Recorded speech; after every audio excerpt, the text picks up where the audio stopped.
నాన్న మాట వింటున్నారు, మీరు కోర్టు మాట వినాలి కదా సార్ ఏసీపీ గారు అంటున్నాను. లేదు సీఏ గారు ఏసీపీ గారు లేరు, మోహన్ బాబు గారు చెప్పాలి అంటున్నారు. సార్ ఇది ఎక్కడ సార్, ఇంటి లోపల మా నాన్న లేరు, ఎవరు లేరు, మా పెట్స్ ఉన్నాయి, 25 మంది రౌడీ షీటర్లు ఉన్నారు. నేను డ్రోన్ పంపిస్తాను సార్ చూడండి సార్ అంటే పంపించద్దు, మేము చూడకూడదు. పోనీ నేను ఇక్కడ ఉంటాను సార్, మీరు లోపలికి వెళ్ళిన పెట్స్ నేను కుక్క పిల్లలన్నీ ఇచ్చేయండి సార్, తీసుకెళ్ళిపోతాను. 3 ఉన్నాయి సార్, వాళ్ళు నీళ్ళు పెడుతున్నారు, ఏం పెడుతున్నారు, ఎండాకాలం చూసుకుంటాను సార్, పిల్లల్లా పెంచుకుంటాం వాటిని.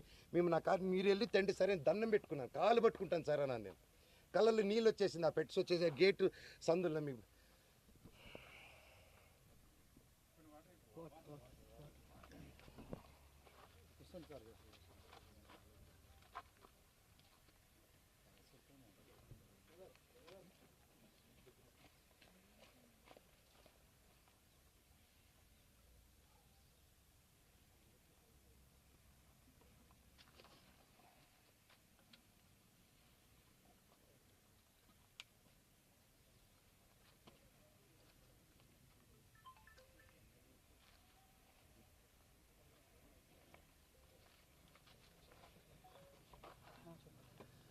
సార్ సింపుల్ అడుగుతున్నాను సార్. సీఎం రేవంత్ రెడ్డి గారిని, బట్టి విక్రమార్క గారిని,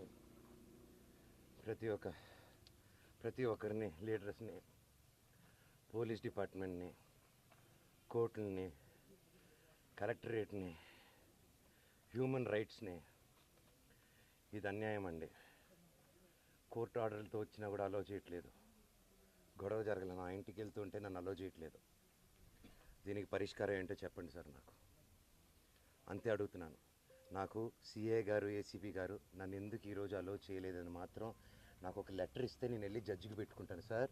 హైకోర్టులో మీరు ఇచ్చింది నన్ను పంపిరంట, లోవర్ కోర్టులో ఇచ్చింది పంపిరంట, మీరు బైండ్ ఓవర్ ఇచ్చింది నాకు వర్తిస్తుంది, విష్ణుకి వర్తించిందంట. విష్ణుకి 25 మంది సెక్యూరిటీ వాళ్ళు పెట్టుకోవచ్చు సార్, మేము ఎలా అడుగుతాం అంటున్నారు. ఆ వీడియోలన్నీ నా సెల్ ఫోన్లో ఉన్నాయి, నా సెల్ ఫోన్లో తీస్తుంటే వాళ్ళని వచ్చి లాక్కుంటున్నారు. ఇప్పుడు ఆస్తి గొడవలు కాదంటున్నారు మన గారు, అసలు ఏంది నా తల్లి మీద నా పిల్లల మీద ప్రమాణం చేసి చెప్తున్నాను, ఏ రోజు నేను ఆస్తి అడగలేదు, నా భార్య కూడా ఆస్తి అడగలేదు. మా 2 పక్కల ఆస్తి గురించి మేము ఏ రోజు సంభాషణ తీయలేదు. మాకు దొంగ సిగ్నేచర్లు పెట్టారు, ఫ్రాజరీలు చేశారు, మేము ఫ్రాజరీ కేసులు కూడా వేయలేదు. మేము వాళ్ళ కర్మకు వాళ్ళు పోతారు, కర్మ సిద్ధాంతాన్ని నమ్ముకొని ఉంటాం. అర్థమైందండి?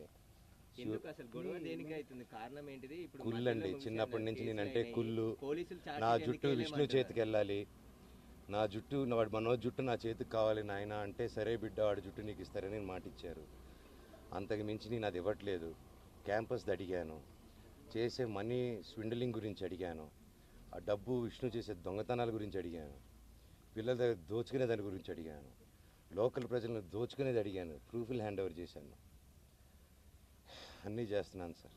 దయచేసి నా పాప పుట్టినరోజు అండి, ఫస్ట్ బర్త్డే.